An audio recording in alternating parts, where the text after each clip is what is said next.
There is a question that echoes through dating apps, locker rooms, boardrooms, and ancient palaces alike. Why do men choose the women they do? And, perhaps more darkly, how do they choose who is high value, and why is the process so rarely what it seems? We like to pretend that love is a fairy tale, that attraction is poetic, even accidental, that somewhere, somehow, hearts find each other by fate. But behind the veils of romance, there is something colder, something calculated, something that Machiavelli, the political philosopher of power, would not only recognize, but probably admire. Because while society tells women to just be kind, beautiful, or accomplished, in the shadows, something else is happening. Some men are not choosing partners.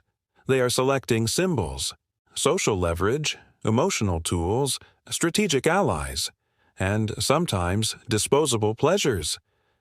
That truth is hard to swallow, but it has always been there. In ancient Sparta, women were judged not only by beauty but by their capacity to bear strong sons. In Renaissance courts, noblewomen were appraised like land, for value, alliance, bloodline, and obedience. Even Cleopatra, brilliant as she was, had to walk a tightrope of seduction and statecraft just to survive in a man's world. And in today's world, swipe left, swipe right. Filtered beauty and curated personas. We have not escaped the game. We have digitized it. But not all men are playing this game consciously, and not all women are victims of it. That is the tension. Some are participants. Some are players. Some are waking up. This is not a video about blame. This is a video about power and how it moves in relationships when no one wants to admit it is there. We are going to explore how certain men, often unconsciously, sometimes ruthlessly, evaluate women through a lens crafted by evolution, psychology, social conditioning, and yes, centuries of power games. We will look at what high value even means in this context. We will examine the dark arts of influence, emotional control, and social strategy, from Machiavelli's principles to modern behavioral science. Because here's the thing, many men do not know why they are drawn to some women and repelled by others. Many women do not realize the invisible criteria they are being judged by. And society? Society is still pretending that this is about chemistry. But underneath the chemistry is calculus. This video is an unflinching look at how attraction, value, and power intersect. Not to teach you how to manipulate others, but to become conscious of what is already manipulating us. So, take a breath. Suspend judgment. What you are about to explore may unsettle you, but it may also liberate you. Ready? To understand how men ruthlessly choose high-value women, we must first ask, what does high value even mean? And who decided that? This phrase floats everywhere now. Podcasts, dating coaches, social media. A high-value woman is said to be confident, feminine, emotionally intelligent, supportive, ambitious but not too ambitious, beautiful but not attention-seeking, independent but still deeply nurturing. It is a checklist dressed as empowerment, but underneath it is a hierarchy, a sorting mechanism, a silent scale, and it is not new. Long before Tinder, before Instagram, before red pill YouTube channels and self-help gurus, civilizations were already classifying women based on what they could offer, biologically, socially, politically, and spiritually. In ancient Mesopotamia, women were classified in law codes. There were wives, concubines, priestesses, prostitutes. Each category came with its own rights, its own expected value. A woman's worth was not intrinsic. It was tied to her role, to what she could give or withhold. In classical Greece, thinkers like Aristotle believed women were inferior by nature, incomplete men. Value was measured by obedience, modesty, and lineage. But in private, powerful men still sought courtesans who could stimulate their minds as well as their bodies. These women, hetairai, were often more educated and financially independent than the average Athenian male. They were desired not just for sex, but for status, conversation, and strategic companionship. Already we see a split: public wives, private muses. This theme deepened in imperial Rome, where marriage became a political tool. A high-value woman was not necessarily one with love in her eyes, but one with land in her dowry, one who could bear heirs, secure alliances, or smooth over a family feud with her presence. Power was feminine when it was quiet and useful, when it multiplied a man's empire, not his insecurities. Then came the Middle Ages, with its brutal, feudal logic. Women were wed as property transfers. Virginity was currency. And beauty? It had to be restrained. To be too alluring was dangerous. It could inspire lust, jealousy, or violence. The ideal woman was pious, obedient, fertile. Her value was spiritualized but still transactional. But even in this restrictive era, some women flipped the script. Consider Eleanor of Aquitaine, a queen twice over, first of France, then of England. She was not only high status by birth, but fiercely intelligent and politically ambitious. Her value was not in silence. It was in influence. She used her position to guide court culture, fund crusades, and even rebel against her own husband. Was she high value in the traditional sense? Not quite, but she redefined the value scale. She weaponized her presence. Later, during the Renaissance, Machiavelli emerged. Now, Machiavelli did not write directly about women in relationships. His focus was on rulers, on how to hold power when morals fail you. But his principles apply. He argued that it is better to be feared than loved if you cannot be both, that appearances matter more than truth, that people, men or women, are not driven by virtue but by interest. And here lies the bridge to modern relationships. Because while love is preached, interest still reigns. A Machiavellian approach to relationships does not ask, "What do I feel?" It asks, "What do I gain?" From this lens, a high-value woman is not simply beautiful or kind. She is a leverage point. She elevates a man's image, provides emotional labor, supports ambition, softens public edges, and above all, reflects his identity back to him in a flattering way. This is uncomfortable. But it explains so much.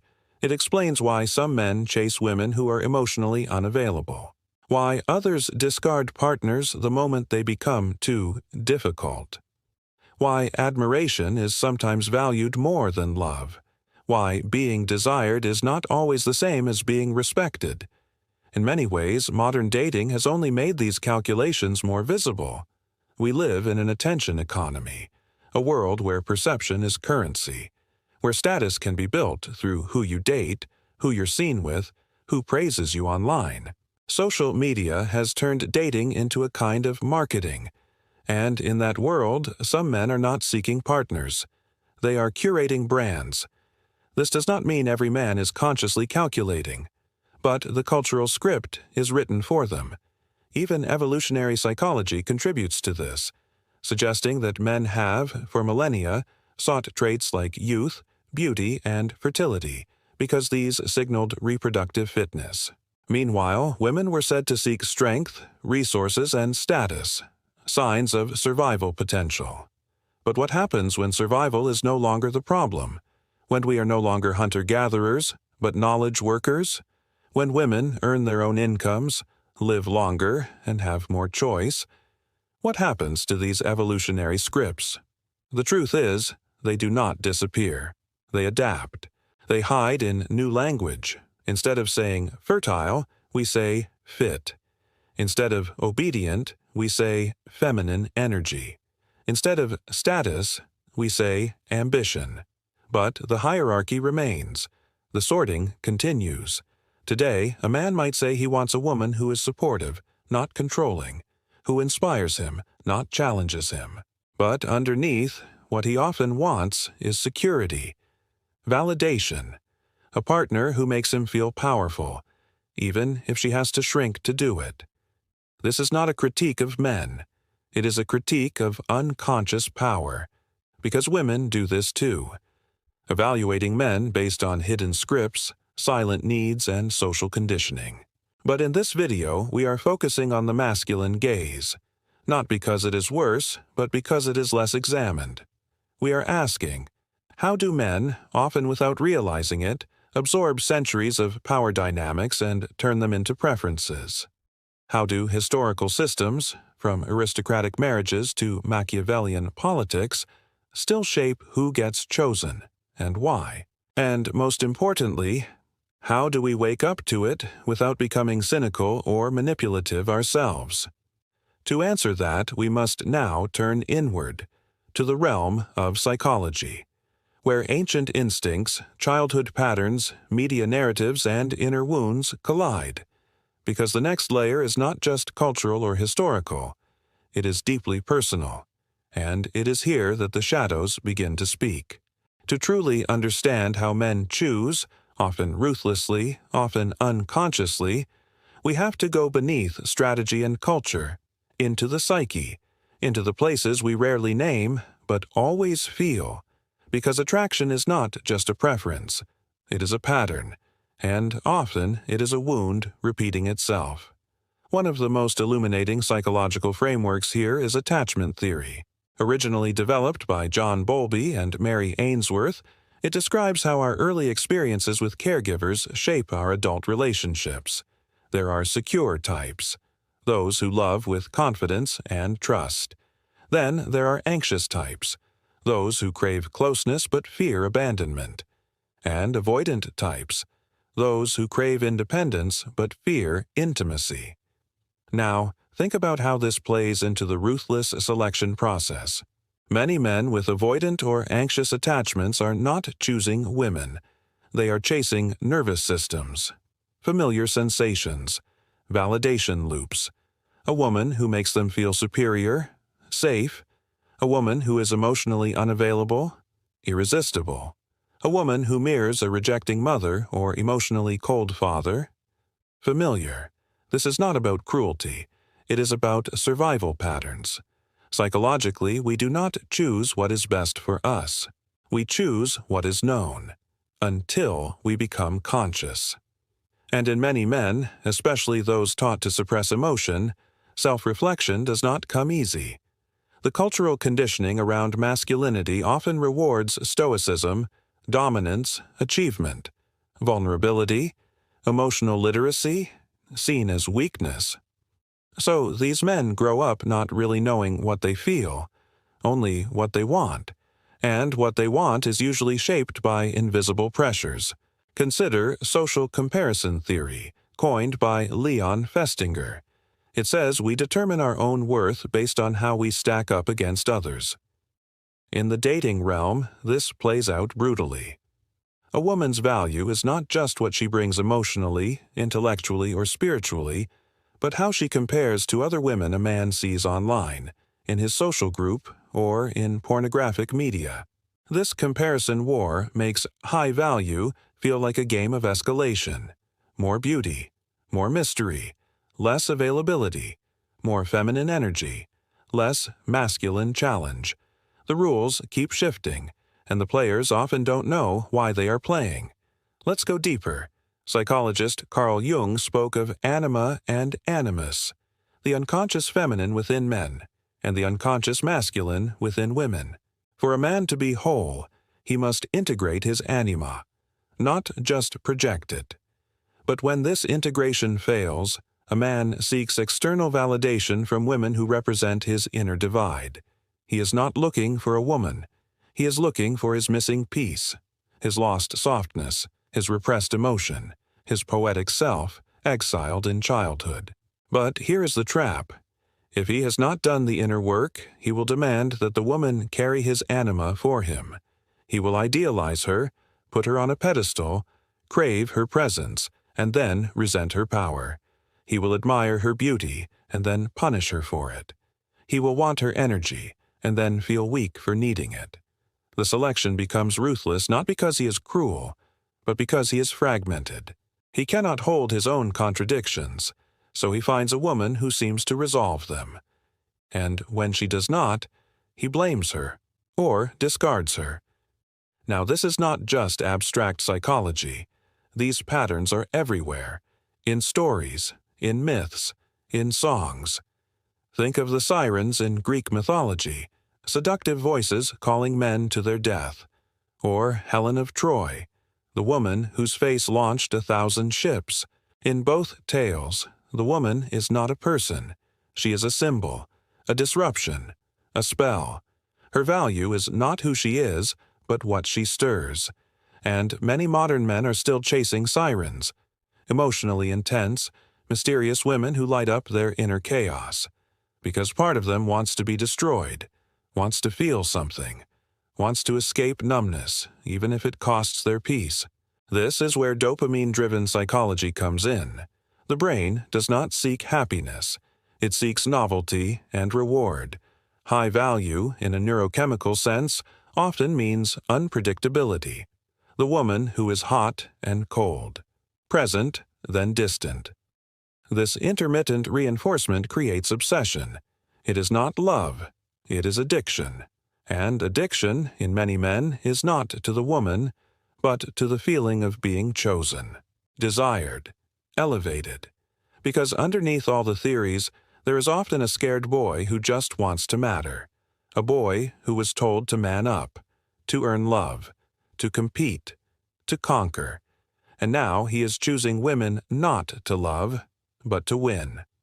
The more unavailable she is, the more worthy she seems.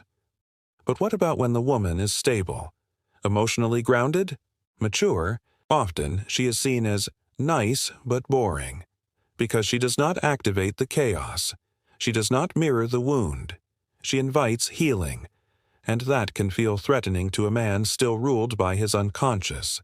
This is why shadow work, the process of facing our repressed traits, is essential. Without it, men project their unacknowledged fears and desires onto the women they pursue. They chase fantasy and punish reality. They crave power and call it love. There is also the influence of dominance hierarchies, a concept from evolutionary biology, especially popularized by thinkers like Jordan Peterson. In male groups, hierarchy often emerges naturally. Those with strength, competence, or charisma rise, and high-value women, in this context, are seen as the ultimate resource at the top of the ladder. This can turn attraction into conquest. A woman's perceived value becomes tied to how hard she is to attain, how admired she is by other men, and how much status she confers upon her partner. She becomes a trophy, a symbol, a crown. And yet, beneath all this, the longing is still very human. To be loved, to be seen, to be safe. The tragedy is not that men choose high-value women. It is that many do not know what high value actually means to them. They confuse scarcity with worth, difficulty with depth, beauty with goodness, and power with love. But love is not a game of criteria. It is a dance of consciousness. To choose wisely, a man must know himself, his wounds, his projections, his fears. Until then, he may keep choosing based on old scripts, calling it instinct, or worse, truth. But when a man begins to wake up, when he meets a woman who reflects not his ego but his essence, everything changes. The game ends. The work begins. And in that space, something radical happens. Attraction becomes an act of self-honesty. Not strategy, not manipulation, not performance, just truth. Before a man chooses a woman, before any decision is made, there exists an inner landscape. This terrain is made up of experiences, wounds, hopes, fears, and desires, all swirling in complex, sometimes contradictory patterns. To truly understand why men ruthlessly choose high-value women, we must first understand the man himself. Imagine for a moment the mind as a vast, shadowed forest. Paths wind between ancient trees, some clear, others tangled in vines. Some trails lead to light, others to dark caves. each step is shaped by memories etched deep into the soil of the psyche. Some of these memories are fresh, recent wounds from heartbreak or rejection. Others are ancient, passed down invisibly through generations, echoes of fathers, brothers, cultural myths, and societal expectations. Most men do not navigate this forest consciously. Instead, they follow well-worn trails carved out by survival instincts and cultural conditioning. One such path is the quest for control, a powerful motivator shaped by both biology and culture. From an evolutionary perspective, control was survival. A man who could secure resources, status, and alliance increased his chances of passing on his genes. This drive manifests today as the pursuit of high-value partners, often filtered through criteria like beauty, youth, social standing, or fertility signals. But beneath these surface criteria lies a deeper need to feel safe, powerful, and whole. Yet the paradox is that this drive for control often produces its opposite, disconnection and insecurity. Why? Because control is ultimately an illusion. We can never fully control others, nor can we control the unpredictable flow of life itself. When men place their sense of worth in external validation, such as the approval or possession of a woman, they tether their identity to something inherently unstable. This is why many men find themselves caught in a cycle of ruthless choice and relentless dissatisfaction. The woman they select becomes a symbol of power, of success, of self-worth. But a symbol is not a person. When the symbol falters, so too does the man's sense of self. Let us consider the influence of early attachment patterns here. Psychological research shows that childhood experiences with caregivers profoundly shape how we relate to others as adults. A secure attachment, where a child feels consistently seen, heard, and safe, lays the foundation for trust and openness in adult relationships. But many men grow up with anxious or avoidant attachment patterns. Perhaps love felt conditional or inconsistent. Perhaps emotional expression was discouraged or punished.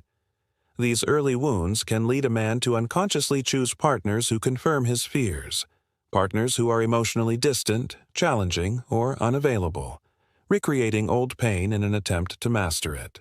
This unconscious repetition is a shadow dance that can feel like fate or bad luck. But it is a call for awareness, because only when a man recognizes these patterns can he begin to rewrite them. The inner landscape is also shaped by cultural narratives, stories men tell themselves about what it means to be a man, a lover, a partner. Phrases like, "boys don't cry," "real men are strong," or "you have to earn a woman's love" are not just words. They are invisible chains that limit emotional freedom. Breaking free requires courage. The courage to question what you have been taught, to embrace vulnerability as a form of strength, to recognize that being a man is not about suppressing feelings but integrating them. In this integration lies true power. Another layer of this inner world is the tension between the shadow and the light. Carl Jung introduced the idea of the shadow as the unconscious parts of ourselves, the fears, desires, and impulses we hide or deny. The shadow is not evil, it is simply unknown. And when unknown, it can sabotage our choices, leading us to repeat self-destructive patterns. For example, a man who denies his need for intimacy might unconsciously choose partners who keep him at arm's length, or a man who fears abandonment might cling too tightly, driving the woman away. Shadow work, actively exploring these hidden parts, allows a man to reclaim lost energy and make conscious choices. It transforms ruthless selection into mindful choosing. Let us also look at the role of identity and purpose. Many men seek high-value partners as part of a larger quest for meaning and status. But if the self is fragmented or unexamined, this quest becomes a hollow chase. True fulfillment arises when a man's identity is not dependent on external markers but grounded in inner purpose. When his relationships are extensions of his values, not escape routes from insecurity. This is why some of the most magnetic men are those who have cultivated a rich inner life, through art, philosophy, spirituality, or service. Their choices are less about possession and more about partnership, less about control and more about growth. In practical terms, this means cultivating presence, the ability to be fully here and now with yourself and others. Presence dissolves the need to perform or prove. It opens space for genuine connection. Practices like mindfulness meditation, journaling, or reflective solitude are powerful tools to build presence. They help a man listen to his inner voice rather than external noise. Finally, understanding the man behind the choice reminds us that relationships are mirrors. The women men choose often reflect parts of themselves they have yet to embrace or heal. When a man recognizes this, he can stop blaming or idealizing his partner and begin to take responsibility for his own growth. Choosing a high-value woman, then, becomes less about ruthlessness and more about readiness. The readiness to show up with integrity, vulnerability, and respect. It is the readiness to say, "I do not want to conquer you. I want to walk beside you." This inner shift changes everything, because the way you choose is a reflection of how you love yourself. And the path to better relationships begins with becoming the man who is worthy of love, not through conquest or control, but through authenticity and presence. So, what happens, emotionally, spiritually, psychologically, when men spend their lives chasing a woman who matches the myth rather than the mirror? The consequences are rarely immediate. They creep in quietly, subtly, like erosion. At first, everything looks successful on the outside. The high-value partner, the admiration of friends, the feeling of having won something elusive. But eventually, the surface begins to crack. Because a woman is not a mirror, and she cannot sustain being anyone's unfinished dream. Let us start with the emotional cost, the one most men do not talk about. The anxiety of maintaining attraction, the constant performance, the fear of not being enough for a woman who is chosen based on her glow rather than her grounding. It is not intimacy. It is tension. And the moment she changes, evolves, gains weight, expresses anger, or reveals vulnerability, the illusion falters. Suddenly, she is no longer the fantasy. She is real, and for a man who never made space for real, for tenderness, for conflict, for grief, that can feel like betrayal. This is where the first rupture happens, where a man might withdraw emotionally, or sabotage the connection, or start looking elsewhere. Not necessarily for a better woman, but for the feeling of being powerful again. Because if he never examined why he chose her in the first place, he will keep mistaking comfort for complacency, and chase discomfort, thinking it is depth. This cycle can leave both partners wounded. The woman may feel objectified, unseen, emotionally abandoned.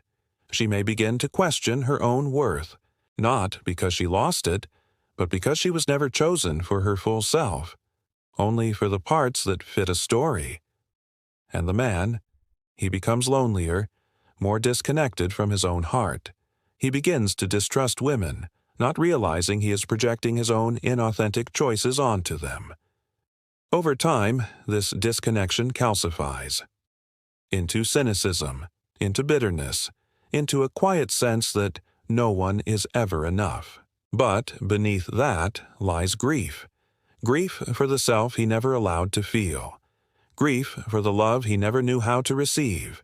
Grief for the relationships that collapsed under the weight of unconscious expectation. This is not just personal, it is societal.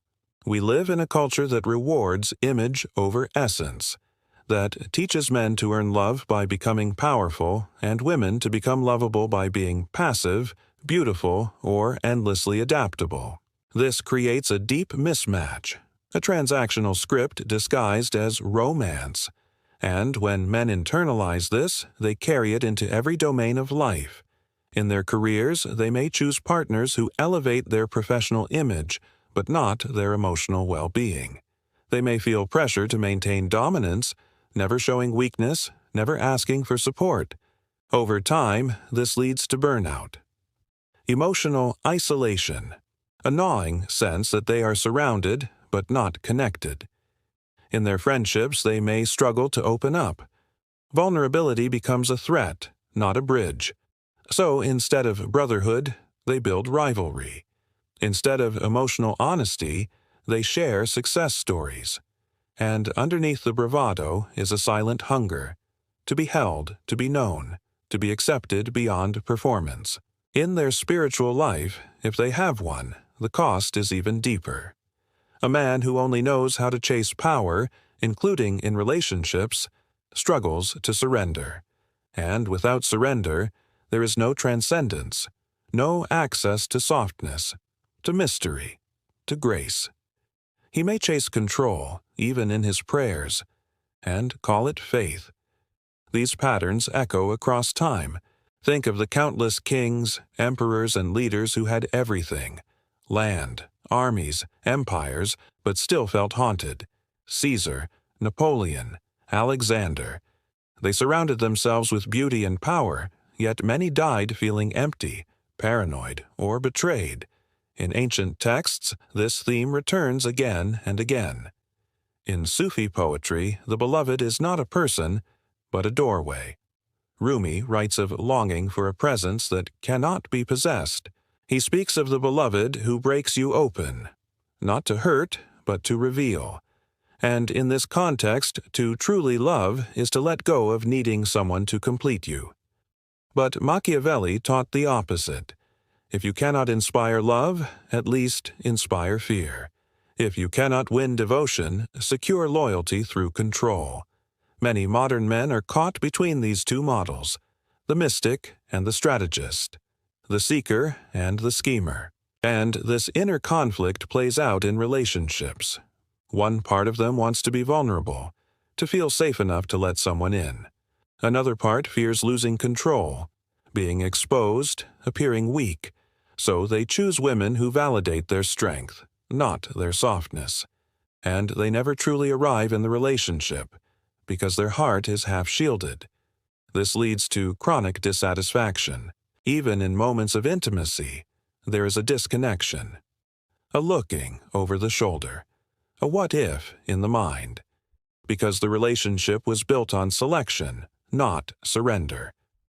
Now, let us look at the woman's side, when she is chosen only for her high-value traits, beauty, femininity, calmness, social grace. She may suppress her anger, her complexity, her dreams. She becomes a performance, a muse, a support beam. And over time, that depletes her. She begins to feel invisible, or worse, disposable. Not because she lacks value, but because her value was conditional from the beginning, tied to her ability to reflect a man's ideal self, rather than her right to be fully human.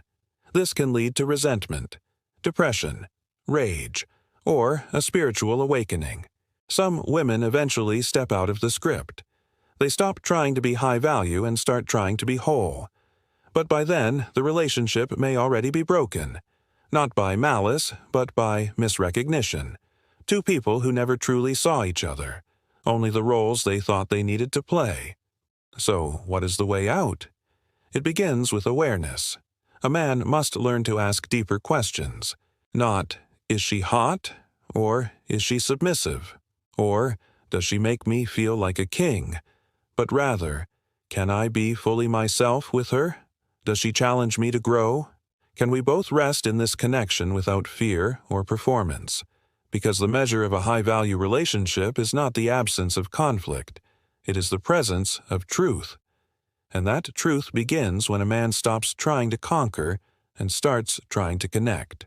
When he stops choosing based on fear, fear of being alone, fear of being vulnerable, fear of losing status, and starts choosing from wholeness.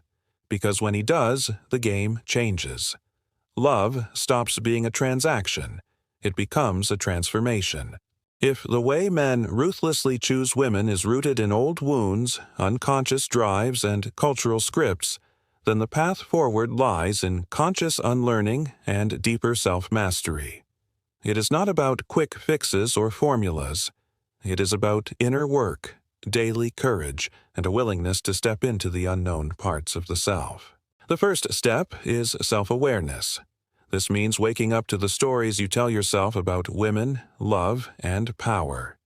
Journaling can be a powerful tool here. Ask yourself, what patterns keep repeating? What kind of women have I been drawn to, and why? What feelings arise when I think about vulnerability? Write without judgment. This is a conversation with yourself, not a confession. Next, cultivate emotional literacy. Many men were raised to suppress feelings, especially those that feel soft or weak.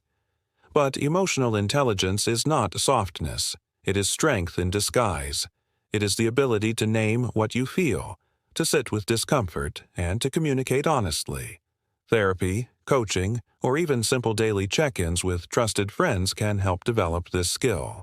Let us not forget the wisdom of Stoicism here. Stoic philosophy teaches the power of discerning what is in our control and what is not.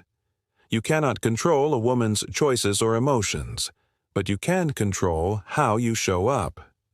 Practicing daily reflection on your actions and intentions builds integrity. It keeps you grounded in your own values rather than chasing fleeting validation. At the same time, embrace the practice of shadow work, looking bravely at your unconscious fears, desires, and projections. This work is often uncomfortable but essential. Tools like guided meditation, inner child work, or even deep conversations with mentors can help illuminate the parts of yourself you might have hidden away. As Carl Jung said, one does not become enlightened by imagining figures of light, but by making the darkness conscious. Understanding the biological side is also important. The dopamine-fueled chase of novelty and unpredictability is natural, but can be balanced with practices that build stability and presence.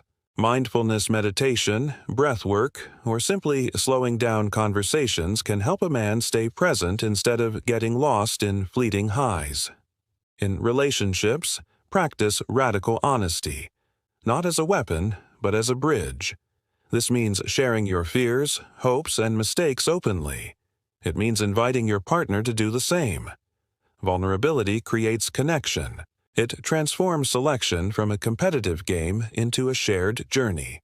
Look to the archetype of the warrior poet, a man who combines strength with sensitivity, discipline with imagination. This balance is rare but deeply magnetic. Cultivating your inner warrior poet means honoring your power while making room for tenderness. It means showing up fully, without masks. Another powerful practice comes from the Sufi tradition, serving love rather than using it. Instead of seeking to possess or conquer a partner, seek to serve their growth and well-being. This shift from "I want her for me" to "I want to support her becoming herself" dissolves many unconscious power struggles. Building a life with a high-value woman is not about meeting a checklist. It is about building mutual respect, trust, and emotional safety. This requires consistent action, not perfection. Show up for her. Listen. Apologize when you fail. Celebrate her victories. These are the real currencies of lasting attraction. If you are single, use this time for growth, not desperation. The healthiest relationships come to men who are already whole enough to give, rather than needy enough to take. Invest in yourself. Learn to enjoy your own company. Cultivate passions, friendships, and boundaries.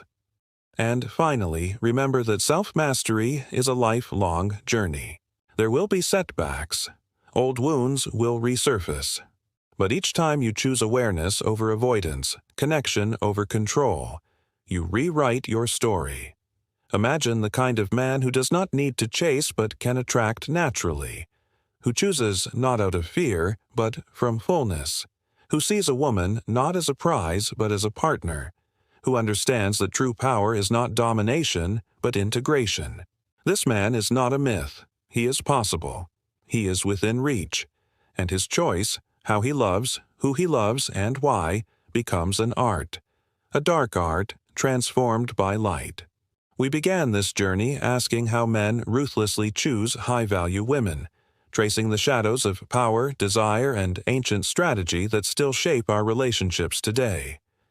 We peeled back layers, from Machiavellian tactics to Jungian depths, from cultural patterns to biological impulses. And what emerges is not a simple answer, but a complex dance between our past and our potential. Throughout history, men have sought power in many forms, in kingdoms, in armies, and in the delicate, uncharted realm of the heart. The strategies of old, the art of control, the chase for an ideal, have all left marks on how men approach love. Yet beneath these marks, a deeper truth pulses. The true, high-value partner is not an object to be won, but a mirror for your own wholeness.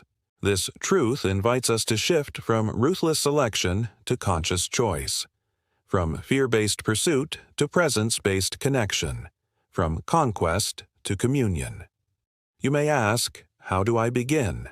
How do I step off the battlefield and into a space where love is not a game of power, but a practice of truth? It starts with you, your willingness to look honestly at your own motives, fears, and desires, your courage to sit with discomfort instead of fleeing, your commitment to growing into a man who chooses from fullness, not lack, and in this choice, you reclaim your power, not the power that dominates, but the power that liberates.